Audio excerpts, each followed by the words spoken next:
कोटशा धन्यवाद, हार्दिक धन्यवाद कि भगवान पुरुषोत्तम श्री राम जी के प्राण प्रतिष्ठा समारोह और उसके स्थापना के संदर्भ में जो एक राष्ट्रवादी मुहिम चल रही है, उसमें आप लोग अपनी सहभागिता इस सक्रियता के साथ दे रहे हैं।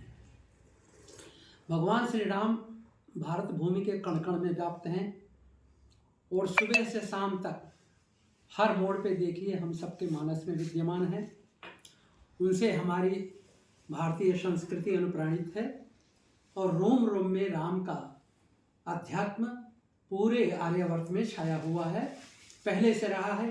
बीच के मध्यकाल में थोड़ी उसमें परेशानी आई और ये सब हम परिचित हैं, उसमें जाने की मेरे ख्याल से कोई विशेष आवश्यकता नहीं है। लेकिन हम लोग संघर्षरत रहे। हिंदू जनमानस, भारत के तमाम राजा और तमाम राजनीति या प्रशासन से संबंधित लोग जुड़े हुए थे, उसमें लगे रहे और अंततोगत्वा हम लोग सफल हुए और आज भव्य नव्य बहुत ही उत्कृष्ट कोटि की कला से परिपूर्ण राम जन्मभूमि भवन का निर्माण किया जा रहा है, जिसका कम से कम प्रथम जो चरण है वो समाप्त हो गया है और हमारे माननीय प्रधानमंत्री श्री योगी जी 22 जनवरी को उसमें प्राण प्रतिष्ठा समारोह और उसकी स्थापना उनके द्वारा की जाएगी, जिसके तमाम गणमान्य लोग साक्षी होंगे। इस संदर्भ में और क्या कहूँ, हम सब प्रबुद्ध हैं, सब जानते हैं इस चीज़ को। एक छोटा सा छंद में दो एक छंद आप लोगों के समक्ष उस समय का रख रहा हूँ जब ये राम जन्मभूमि के ऊपर जो बाबरी मस्जिद आतताइयों के द्वारा जो निर्मित की गई थी, उसका ध्वंस हुआ। तो मैंने दो एक लाइनें क्या लिखी वो मैं आप लोगों के समक्ष रख रहा हूँ।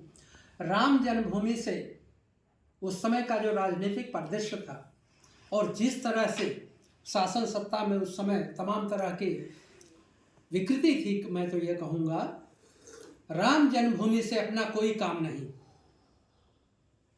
राम जन्मभूमि से अपना कोई काम नहीं, बाबरी के बुर्ज से ही अपना बेड़ा पार है। और राम के खड़ाऊ में शासन के सूत्र कहाँ, बाबर की जूती में दिल्ली दरबार है। तत्कालीन समय का बाबर की जूती में दिल्ली दरबार है और कत्लेआम लूट बलात्कार चाहे जैसे हो, मुगल या सल्तनत का वही सूत्रधार है। और मिली राजगद्दी जो छोड़ जाए जंगल को, ऐसे भला राम से क्या अपना सरोकार है, ऐसे भला राम से क्या अपना सरोकार है।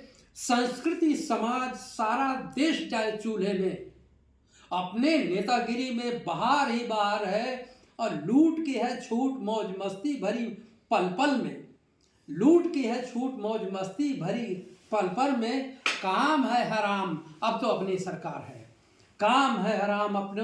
उनके ऊपर मैंने आक्षेप दिया था कि उस पर भी तमाम तरह के बातें वाद प्रतिवाद होते थे। बड़ा इस पे बहुत ही अंतर्मन में खासतौर पे यूपीए सरकार थी उस समय का, इसीलिए उसी वो कह रहा हूँ जो हमारे कारसेवकों के ऊपर गोली चला। बताइए जी, क्या आप और तरीके नहीं थे? इससे जघन्य अपराध कोई नहीं, ये जघन्यतम अपराध था मानवता के प्रति, हमारे धर्म के प्रति, हमारी भारतीय संस्कृति के प्रति और हमारे अध्यात्म दर्शन के प्रति। ये घोर अपराध था। लेकिन ठीक है, अंततः सत्य की विजय होती है और सत्य का स्वरूप भगवान श्री राम की जीत हुई, उनका आशीष मिला। वो आज हम लोग इस तरह से हंसी खुशी से मिल रहे हैं और उसको लोगों के बीच में वितरित कर रहे हैं।